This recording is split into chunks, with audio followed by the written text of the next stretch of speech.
It looks like it says the meeting is now streaming live on YouTube. Let me just confirm. Oh, it is. All right, cool. All right. How do I?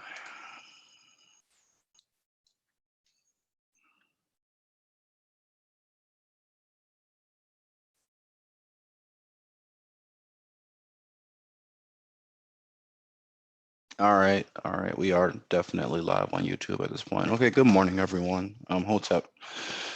Going to get started with our weekly COVID crisis and response conference call. Thank you all for joining the call this morning. As we always do, I'm going to start just by reading our AI Philly or Afrocentricity International, our daily prayer, just to get started with the meeting. All right, so, O Amen Ra, Mother who feeds us, Father who protects us, you watch upon the creation, you are the creation. O Amen Ra, your breath is the pulse of the cosmos, your shadow covers the universe, from east to west, from north to south. O Amen Ra, my heart is humbled before your majesty. O Amen Ra, protect all of us. We are mortal and fallible. Remove from our path all obstacles and protect us from illness, meanness, greed, and envy. O you noble spirits, you watch upon the creation, you are the creation. We feel your presence in water, fire, earth, and air. We can hear you in thunder, in the ocean's waves. Your brilliance is that of the stars in the midnight sky. Your radiance is that of the sun in the noon sky. O you noble ancestors, you watch upon the creation, you are the creation. Our blood is your blood, our flesh is your flesh. Look after us, we implore you. Some did not wake up this morning, some will not go to bed tonight. Keep us alive, keep us healthy. Protect our children and their children. Protect our wives and husbands. Protect our neighbors and friends. Protect Africa, which needs it so much. Protect us who testify today about your greatness. Protect us, we who keep shrines dedicated to you and your glory. O you noble ancestors, the day is long, the night is long, and the opportunities to betray Ma'at are numerous and constant. Allow our heart to be inundated with Ma'atic thoughts. Allow that from our mouth only comes Ma'at and Ma'at only. Give us the courage and the strength, the integrity and the determination to fight for a better world, for an Africa that is united, strong, and free, for brothers and sisters who do not feel inferior anymore. Remind us all the time that it is better to die standing up than to live on our knees. O you noble ancestors, like you, we wish, through our actions on earth and this life that you gave us, to earn eternal life. Keep us on the path of Ma'at. Help us defeat Isfet, so that our children and our children's children call upon our names. Remind us night and day, whether we are asleep or awake, that unity is our aim and victory is our destiny. Ashe, Ashe, Asheo. Uh, all right, peace, family. Sister Tata, I'm just going to need you to serve as our moderator today.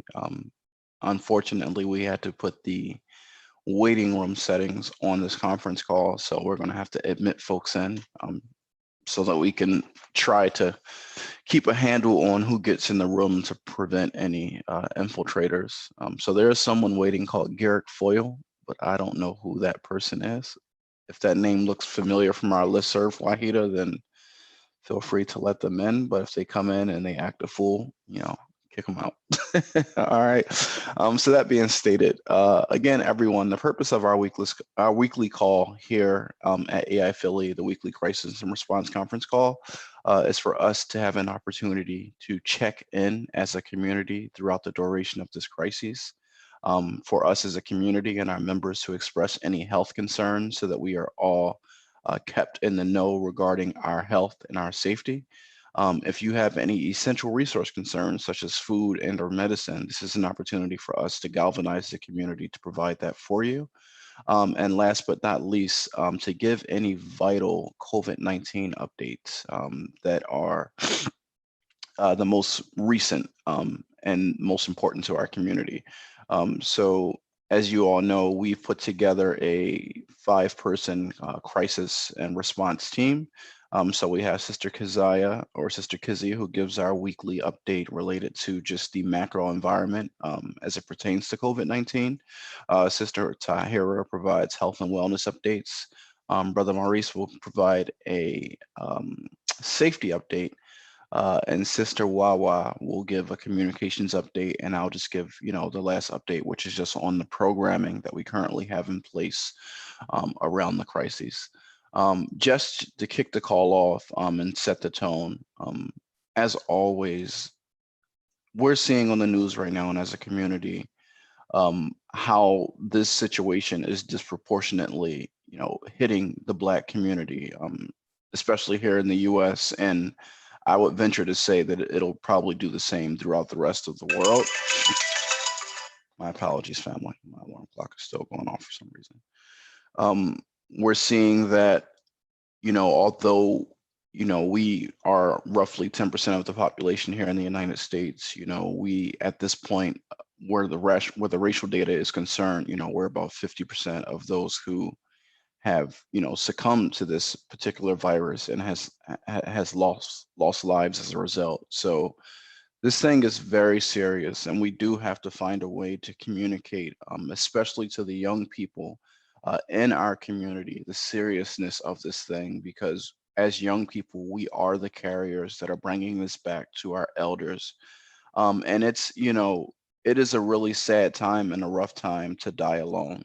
I had an aunt, down in Atlanta, an aunt who was very near and dear to me, very near and dear to my family, who just yesterday, after being in the ICU for about 6 days battling with this thing, has now succumbed and she's lost her life. And, we can't go and, attend a funeral for her. Family can't go to the hospital to visit her. So this is a really tough situation. And as it goes on, it really is hitting closer and closer to home. So we just have to keep each other, in our prayers and do what we can to support one another and to provide each other with the proper information to combat this thing and to slow, the spread of it in our community, because it really is a real situation. And there's so much nonsense being put out there about 5G and all these other types of conspiracies that have nothing to do with this particular virus. So we have to find a way to reach our community and to,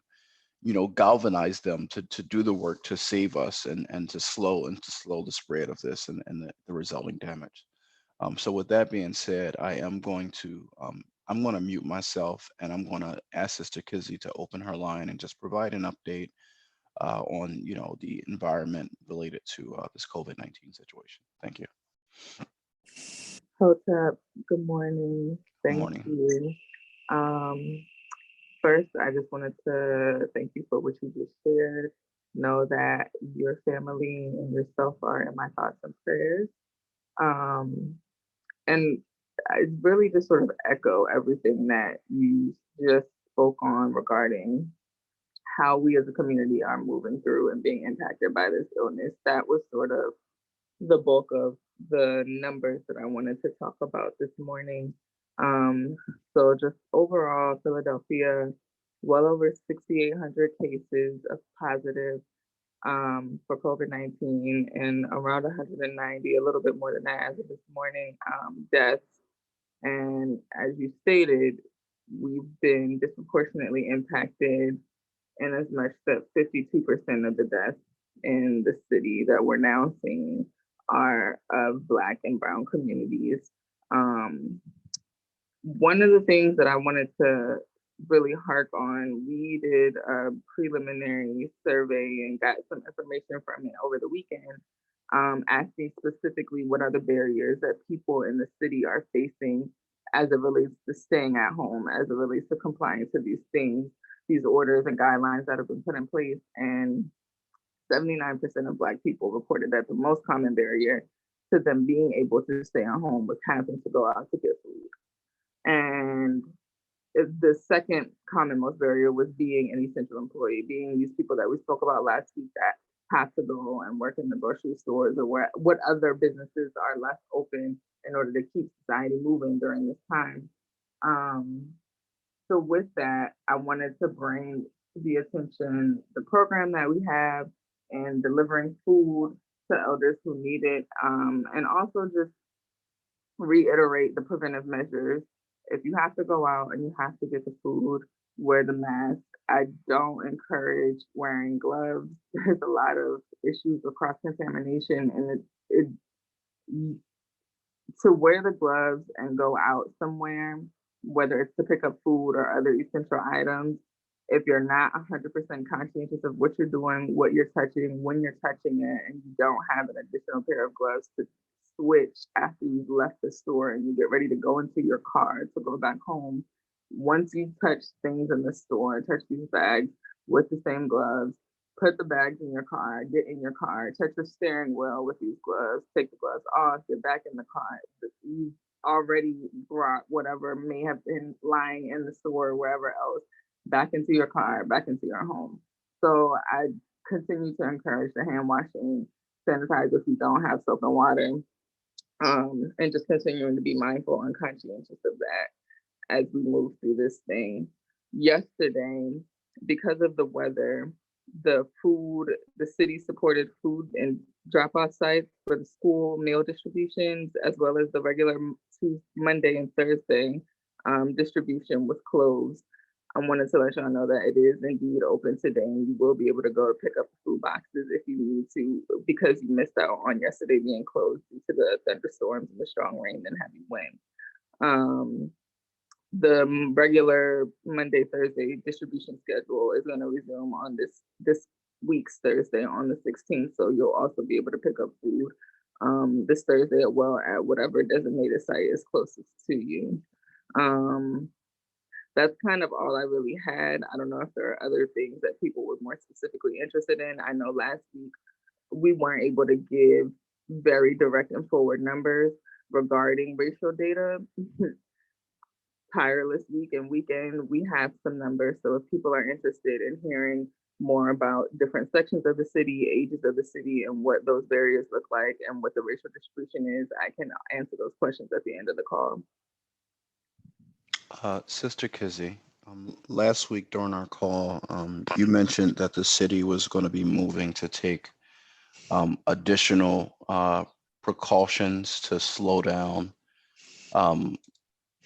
the spread of the situation. And you had said that if folks didn't have food or their necessary groceries, that they should get out to get those things. Is there any update on that in terms of any changes in the city's strategy going forward? And also as it pertains to a timeline for, when this thing is expected to peak in our community, has that changed at all? Sure. So to the point of the food distribution, there have been conversations about finding ways to make things more mobile, keeping people from having to leave their homes to go and get things.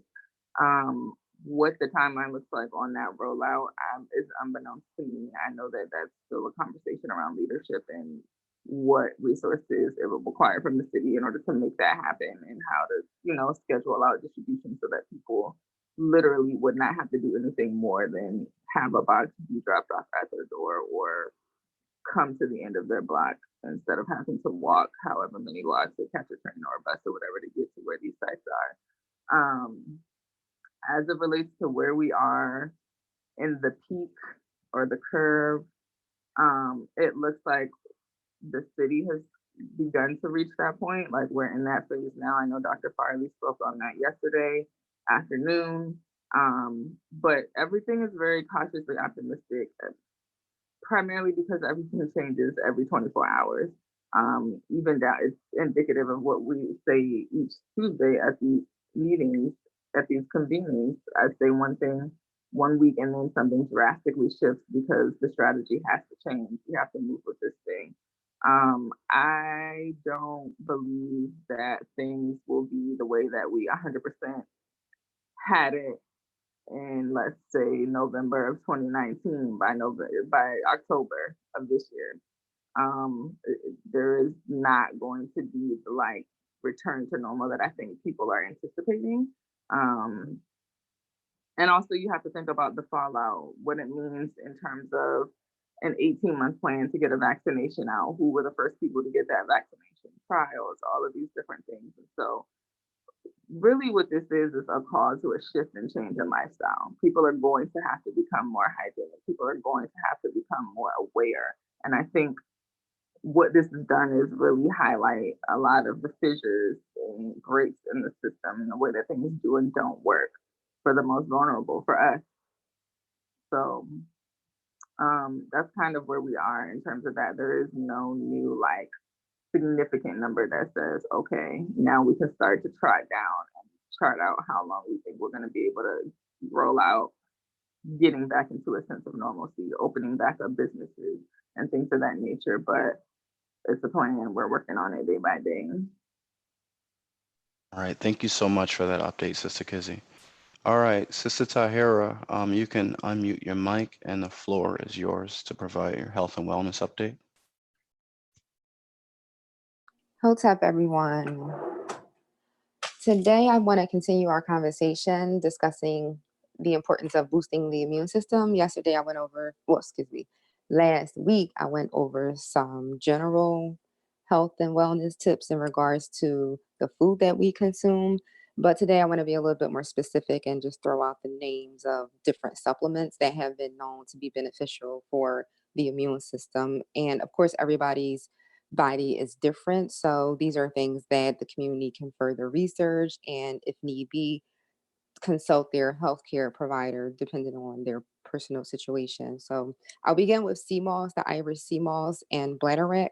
That's a combination of sea vegetables that has been known to give our bodies all of the nutrients that it needs to operate on a daily basis. So the sea moss can be obtained in powdered form as well as the bladderwrack, or you can even get the gel and mix it up, get the raw sea moss and mix it up yourself as a gel, add that to smoothies or various cuisines just to get it in the body. Another form of supplement are the green powder mixes. A lot of people like to add these to smoothies, and they can be mixes that consist of spinach, to spirulina, chlorella, and things like that, other forms of algae. Other types of supplements that can be used during this time and always are black seed oil. That's good. You can take a teaspoon of that a day with food, as well as oregano oil and colloidal silver. So, again, these are things that have been known to really just keep the body in balance, promote health and wellness, and should be further researched for each person's own specific situation. Other forms that can be taken in as supplements are turmeric, ginger root. Some people use this particular combination in a product known as golden milk. That's something that can be made yourself, or you can even purchase already made golden milk that may contain black pepper as well as other forms of adaptogens such as ashwagandha, things like that. Garlic, some people routinely have garlic in their diet as a supplement, or of course, even in the raw form. And then also of just continuing to get a lot of water and get the citrus into your body. So focusing on building the respiratory system, lemon, limes especially can be added to water, and also herbs. As we know, herbs are just very important to have in your body, and you need an abundance of them taken over a regular, consistent basis in order for them to be effective. So if you are having herbs and especially herbal teas, and if you do need a sweetener, try to focus on getting raw, unfiltered honey versus the regular cheap honey that you might find on the shelf at the grocery store. And then also just wanted to mention probiotics and multivitamins. Again, we know that the soil isn't as minerally rich as it used to be, so it is important to have these different supplements and a multivitamin on a daily basis. And if you are consuming a multivitamin, a one a day, look for a whole foods multivitamin that isn't full of a lot of additives and just overly processed. So that's all I have today that I wanted to share. Thank you so much. Thank you so much for that, Sister Tata. I really want to reiterate a couple of points here.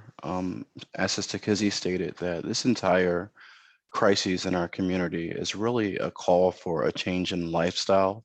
And and I think that we are going to have to adapt to this situation. And I think, and nowhere is that more evident than in the way that we eat. We do have to consume the things and give our body, the things that it needs to keep our immune system strong. As we can see, our community is truly being ravaged because of many of the pre-existing conditions that exist within our community that make it so that, if we come in contact with this virus, our ability to fight it off is as not as strong as other communities. And not to mention that we don't have the access to the resources and the healthcare that the other communities have. So we are going to have to try to find ways to tend to our own health and well-being as a community. And a lot of that can be done, through the way that we eat. But I think that we all have a role to play in just continuing to share information and to educate our community on how we can eat better, things that we can do to strengthen our immune system, especially throughout the duration of this crisis, but also in going forward. So I do thank you for your contribution, and I'm going to open up the line now for Brother Maurice to provide a safety update. Hotep, good morning. Good morning, Brother Maurice. Good morning. Good morning. I want to talk about, we talk about how we need to change the way in which we, do things in the city in terms of eating, in terms of our mindset. So I wanted to take a little bit of time on the impact that domestic violence is having in our community. There has been a rise nationwide in domestic calls throughout the whole country, but I want to specifically talk about Philadelphia. Just on average, as a matter of fact, Women Against Abuse calls, the domestic violence issue a debilitating public health epidemic. And the reason why that is that, in Philadelphia alone, it's about 100,000 911 calls per year for domestic violence cases. At least 12,000 requests for protection from abuse orders each year. 10,000 calls are turned away from specific housing for domestic violence, individuals that experience it because they don't have enough beds or safe havens for these individuals. There's an average of 19 people were killed by domestic violence in Philadelphia alone. And as you know, there's a pattern, there's a ripple effect that happens when these things occur. Putting others at danger in the household, emotionally, physically. First responders are put at danger. As a matter of fact, that's one of the top reasons as to why first responders are assaulted or either killed. As just last week, there was a black female police officer that was killed. I believe it was in Indianapolis. Forgive me if I'm not knowing the correct location, but she was killed as a result of a 911 call to a location. And she's just not an officer, but she also leaves behind a family and a young son. This last couple weeks ago, my son experienced he's also an officer, experienced a barricaded male who was in the home, and there was a shootout inside the home. He eventually killed himself. So rates are very high when it comes to domestic violence in terms of suicide or homicide by suicide as well. But back to Philadelphia, I just want to look at, some things here in regards to Philadelphia being one of the poorest, city, if not the poorest, biggest city. And the numbers are staggering when he talks about, 25% rate in Philadelphia. And out of that 25%, 31% of African Americans are impacted by poverty. But sometimes people don't understand what, domestic violence is, but it's a pattern of behavior which involves the abuse of one partner by another. It's a violent or aggressive behavior within the home, typically of a spouse or partner, but also to include children and or other family members. Physical, emotional, financial abuse, and even technological abuse includes controlling of someone's passwords, social media accounts that's been, hacked by either, spouses or family members within a home against one another. Crime research indicates that an assault at a criminal occurred.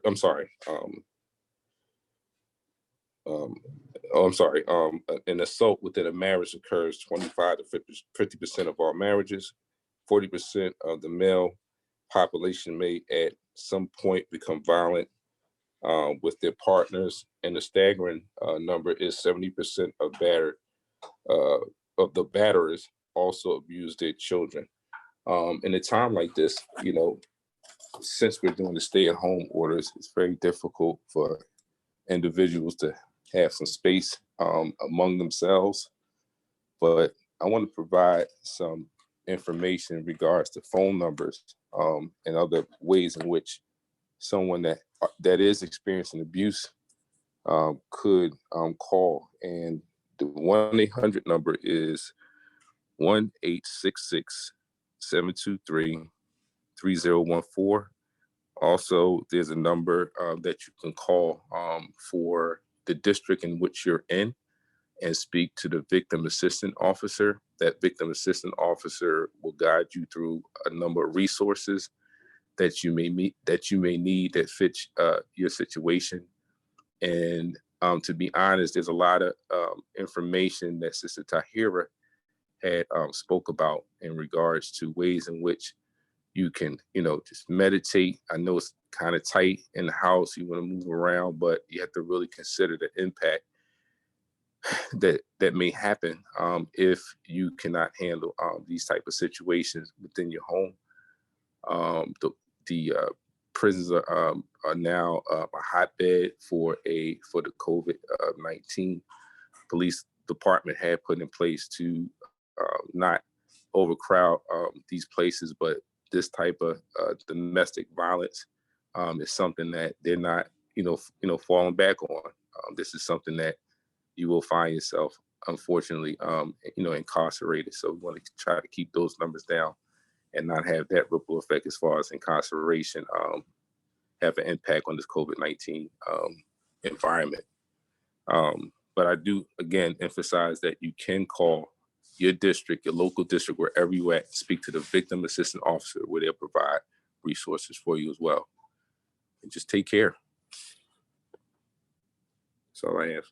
Thank you so much for that, Brother Maurice. That's certainly needed. We certainly have to find ways to manage our stress and to do conflict resolution and teach conflict resolution during these times of crises where people are trapped indoors together and they don't have a respite, they don't have an escape, and people are unsure how they're going to provide if they've lost their livelihood, if they've lost their job. So many people in our community are being furloughed. So there is heightened stress in our community, and with heightened stress, we know what comes with that, especially when we're trapped in close environments. So I thank you for providing those resources and those updates. Sister Wahida, you can unmute your mic and just provide an update on communications, please.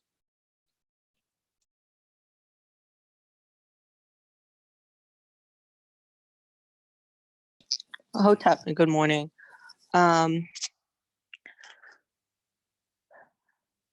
So we do want to iterate, as always, continue to follow our channels. You can follow us at Facebook at AI Philadelphia, Instagram and Twitter at AI_Philly, and on YouTube. Definitely set your alerts and subscribe to our channel. You can search us at AI Philly as well on YouTube. If you would like to join our ongoing conversation and the day-to-day information and updates and articles in our public Slack channel, please email us and we can send you an invitation to that.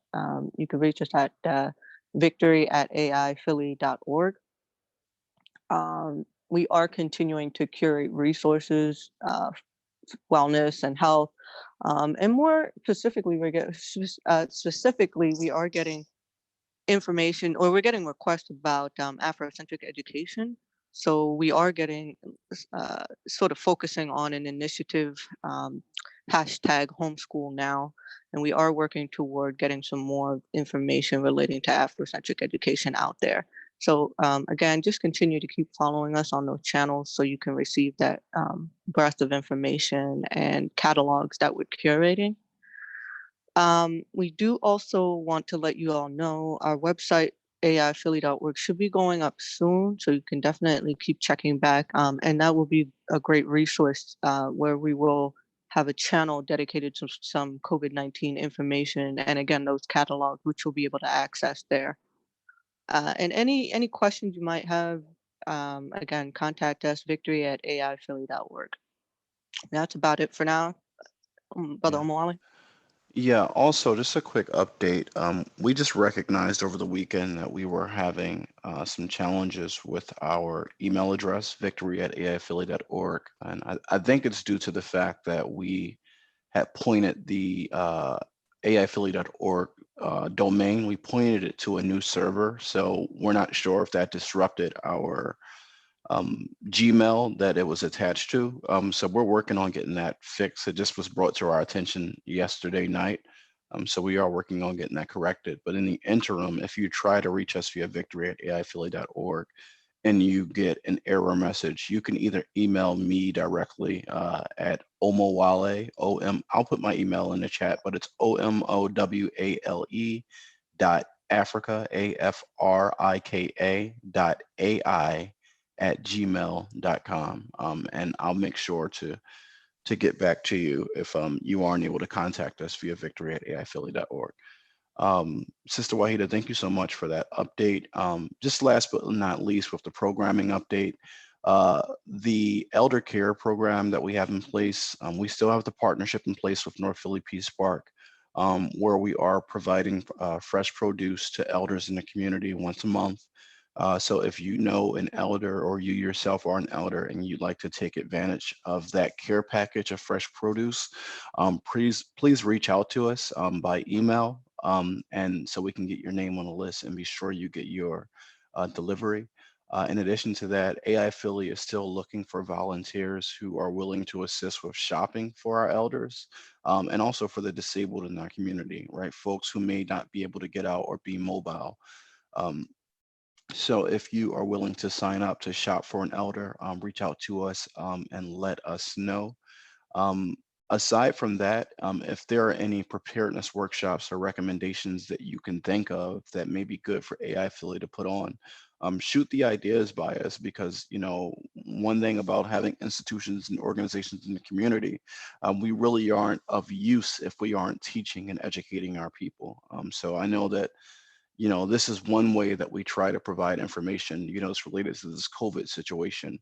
But as stated previously throughout this call, that, this is really a call for a lifestyle change. And in order to effectively embrace a new way of life, it requires an element of education. So if you have any ideas related to programs that we can put on, definitely let us know. That being said, I am going to open up the line now for the community. If anybody has any questions, concerns, or updates, now is the time. I'll mute my mic and I will open the line.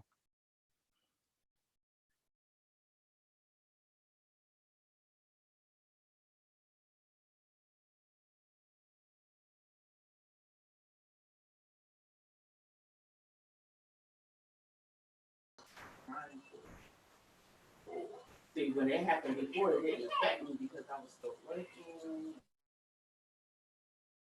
I just briefly unmuted everyone. I shouldn't have did that. It's probably not the best way to do it. But if no one wants to unmute or has any questions, concerns, or updates, I can definitely bring the call to an end here. If no one has anything to share, Sister Bethy and both Sister Arlene in the chat have communicated that we certainly need to be wellness warriors and working on growing our own herbs and essential foods in our own community. And that's something that we definitely stand by and agree with. But yeah, if nobody else has anything they would like to share, we appreciate you all continuing to, tap in with us on Tuesday mornings just to get updated, on this situation. And we're just asking everybody to stay safe, do what you can to protect your health and to share vital information with those folks that you love in your community. All right. I do have one question.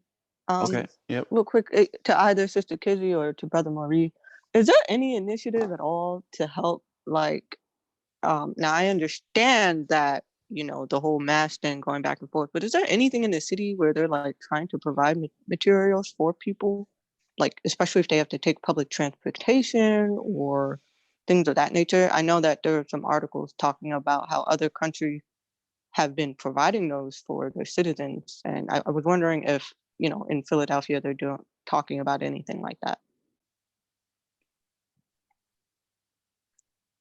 Well, I can say this is because I for us there was no like, hey, we have like a whole bunch of things, here you go. People have circulated just through regular conversation. Hey, I have some, if you want some, I can give you this, or if you want to pick some up, that kind of thing. But to my knowledge, at least, and I'm sure it varies from department to department. I'm specifically talking about the Department of Public Health. But I'm sure other departments probably have different things in place, but I don't know of any like widespread. This is And one of the reasons I'm asking is because I recall they were stating that you couldn't get on public transportation, like unless you had, some sort of protective, unless you had a mask on or something like that. Yeah, I'm glad you mentioned that. Yes, go ahead, speak on that, Maurice, because there were some videos.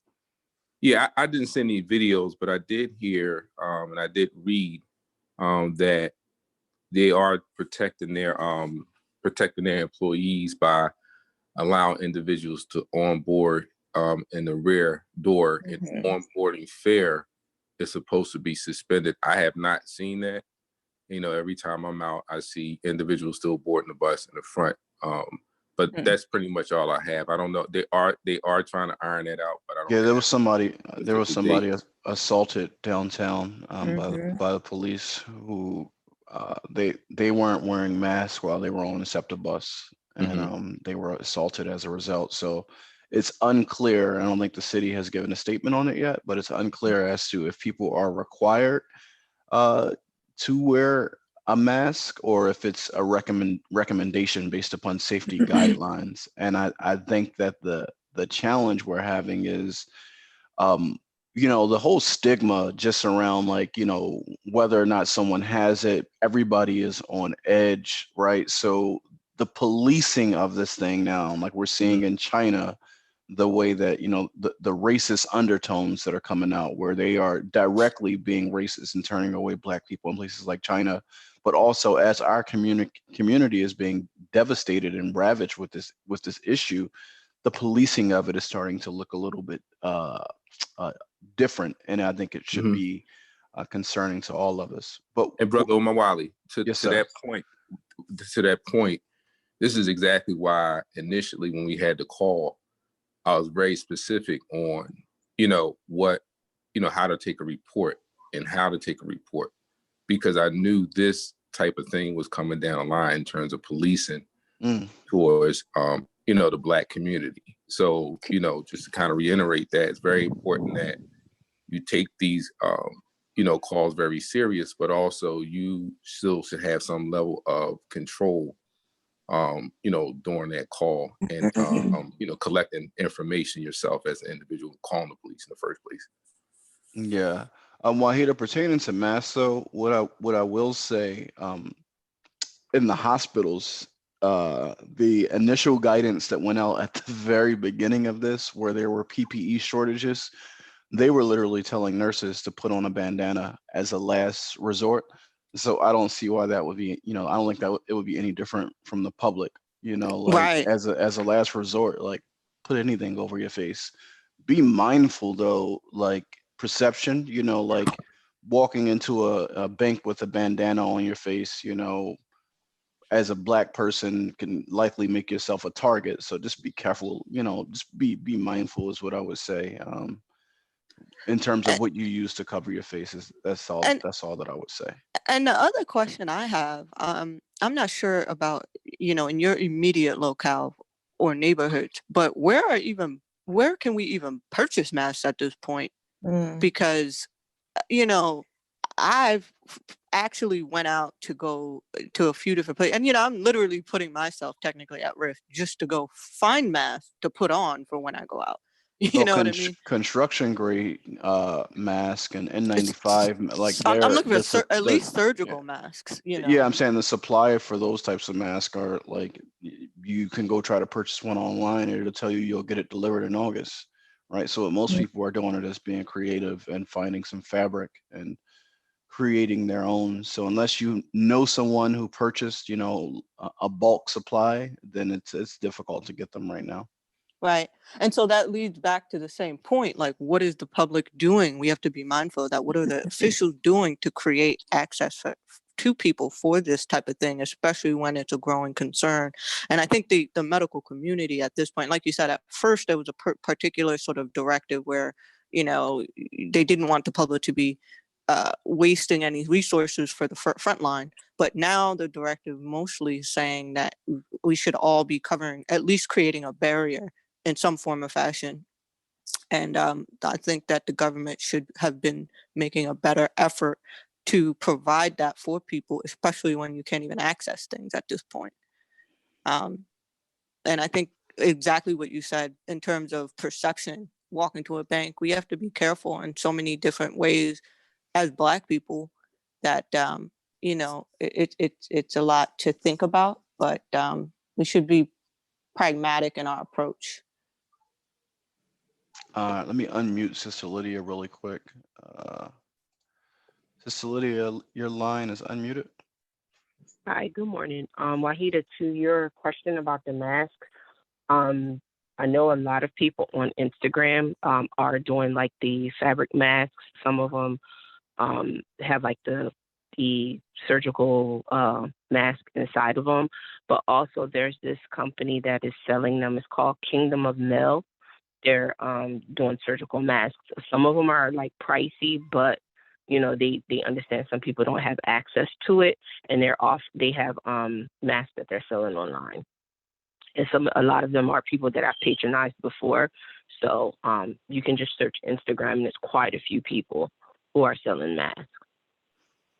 Sister Arlene has just posted in the chat that I Black Skirt Boutique. It's spelled IBLACQSKIRT Boutique. It's owned by an African American woman, and she's online. She's making them and she's delivering them really quickly via mail. If anybody is interested in purchasing. Yeah, Kingdom of Mel. They're looking at like a 4 to 7 business days, and they're sending it through DHL. So if you go online, I can give you the information if you need it. But I just saw their post this morning. Well, I mean, since we're talking about some people who make them, our brother Akili and his wife, Thread by Denise, they're selling masks as well, and they're definitely part of our family. But they have masks where there's a compartment for you to insert a filter or a surgical mask if you want to. So just to be clear, they're not selling the surgical right. and not, yeah, they're If selling masks that you can insert it. If y'all if y'all request to join our Slack channel, and we'll post those resources up in the Slack channel for y'all to check them out, and we'll send out an email shortly with the playback. You can also access the playback directly from our YouTube channel. It does stream live on YouTube. So if you aren't following our YouTube, definitely do that and turn on the notifications. And that way you can also share the conference call from this morning. But that being said, thank you all for joining. I'm going to ask Sister Tata just to close us out in prayer, please. Thanks, Brother Omawali. We give thanks to the Creator for allowing us to awake this morning and for having continuous breath flow through our bodies. We give thanks to the ancestors for protecting us and guiding us with their light. Thanks to everyone on this call who came together for an effective meeting to educate our community today, and with a pledge of continuing to educate and support our community going forward.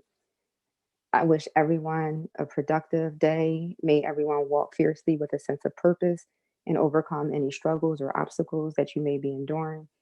More importantly, right now, sending love and light to Brother Omawali for the transition of his aunt. Sending many prayers to his family, and bro, you have all of the support that you need from us. Unity is our aim. Victory is our destiny. Ashe. Asha. Ashe, thank you so much for that, Sister Tahira.